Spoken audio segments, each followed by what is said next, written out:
സിനിമയിൽ വന്ന ശേഷം ഒരുപാട് സൗഹൃദങ്ങൾ ലഭിച്ചുവെങ്കിലും ഭാവനയുടെ ബെസ്റ്റ് ഫ്രണ്ട് എന്നും നടൻ ആസിഫാണ്. ഏറ്റവും വിഷമം നിറഞ്ഞ ഘട്ടത്തിലൂടെ കടന്നുപോയപ്പോൾ ഭാവനയ്ക്ക് എല്ലാവിധ പിന്തുണയും കരുത്തു നൽകി ആദ്യം ഒപ്പം നിൽക്കാനെത്തിയതും ആസിഫായിരുന്നു. ഒഴിമുറി എന്ന സിനിമയിൽ ഒരുമിച്ച് അഭിനയിച്ചപ്പോൾ മുതൽ തുടങ്ങിയ സൗഹൃദമാണ് ഇരുവരുടേതും. ഒഴിമുറിക്ക് ശേഷം adventures of Omanakuttan, honey bee സീരീസിലും ഇരുവരും ഒരുമിച്ച് അഭിനയിച്ചു. നിറം സിനിമയിലെ എബിയും സോനയും തമ്മിലുള്ള വൈബാണ് തങ്ങൾ തമ്മിലുള്ളതെന്നും തന്റെ എല്ലാ തല്ലുകൊള്ളിത്തരത്തിനും കൂടെ നിൽക്കുന്ന വ്യക്തിയാണ് ഭാവനയെന്നുമാണ് മുമ്പൊരിക്കൽ ആസിഫ് പറഞ്ഞത്.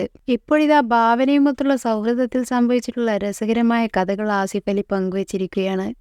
അടുത്തിടെ ഫ്ലവേഴ്സ് ചാനലിലെ മ്യൂസിക്കൽ വൈഫ് എന്ന റിയാലിറ്റി ഷോയിൽ അതിഥിയായി ഭാവന എത്തിയിരുന്നു. ഭാവന ഗസ്റ്റായി എത്തിയിട്ടുണ്ടെന്നറിഞ്ഞതോടെ അണിയറ പ്രവർത്തകരുടെ ആവശ്യപ്രകാരം വെർച്വലി എത്തി പരിപാടിയുടെ ഭാഗമായിരുന്നു ആസിഫ്. ഇതിനിടയിലാണ് ഭാവനയുമായുള്ള സൗഹൃദത്തിന്റെ ആഴത്തെക്കുറിച്ച് ആസിഫ് വാചാലനായത്. ആസിഫിക്കയുടെ സുഹൃത്തായ ഒരു കുറുമ്പി ജഡ്ജിംഗ് പാനലിൽ ഉണ്ടെന്ന് അവതാരകൻ ഡെയ്ൻ ഡേവിസ് ആമുഖം പറഞ്ഞുടൻ ഭാവന എന്റെ ഫ്രണ്ടൊന്നുമല്ലെന്നാണ് തമാശയായി ആസിഫ് പറഞ്ഞത്.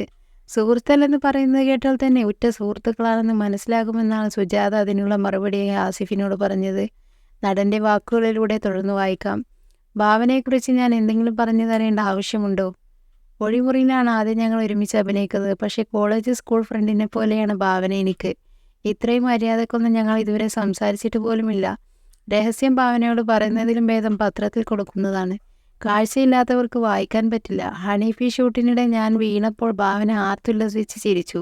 പിന്നെ അതിൽ വലിയ അത്ഭുതമൊന്നുമില്ലെന്നും ആസിഫ് പറയുന്നു. പിന്നീട് ഭാവന തന്നെ തന്നോട് പറഞ്ഞിട്ടുള്ള രസകരമായ ഒരു അനുഭവം ആസിഫ് പങ്കിട്ടു. ഭാവനയുടെ വീടിന് മുൻവശത്തുള്ള വീട്ടിൽ ഒരു ചെറിയ കുട്ടിയുണ്ടായിരുന്നു. 3 വയസ്സോ മറ്റോ ആകുന്നതേയുള്ളൂ ആ കുട്ടിക്ക്. കുട്ടികളെ കാണുമ്പോൾ എക്സ്ട്രാ വാത്സല്യമുണ്ട് ഭാവനയ്ക്ക്.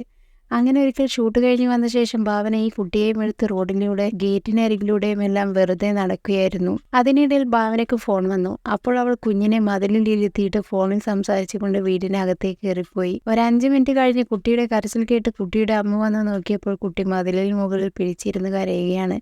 ഇത് ഭാവന എന്നോട് പറഞ്ഞത് ഞാൻ ഒരു തമാശ പറയട്ടെ എന്ന് പറഞ്ഞുകൊണ്ടാണ്. ഭാവനയെ പറ്റി പറയാൻ പറ്റുന്ന ഒരു കഥ ഇത് മാത്രമേ ഉള്ളൂ എന്നാണ് ആസിഫ് പറഞ്ഞത്. ആസിഫും ഭാവനയും മലയാളികൾക്ക് ഏറെ പ്രിയങ്കരായ താരങ്ങളാണ്.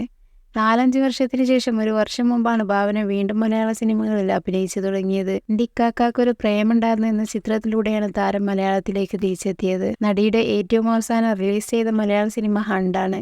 ആസിഫിന്റെ കരിയറിലും അടുത്തിടെയായി അടിക്കടി ഹിറ്റുകൾ പറക്കുന്നുണ്ട്. കിഷ്കിന്ധ കാണ്ഡമാണ് ഏറ്റവും പുതിയ റിലീസ്.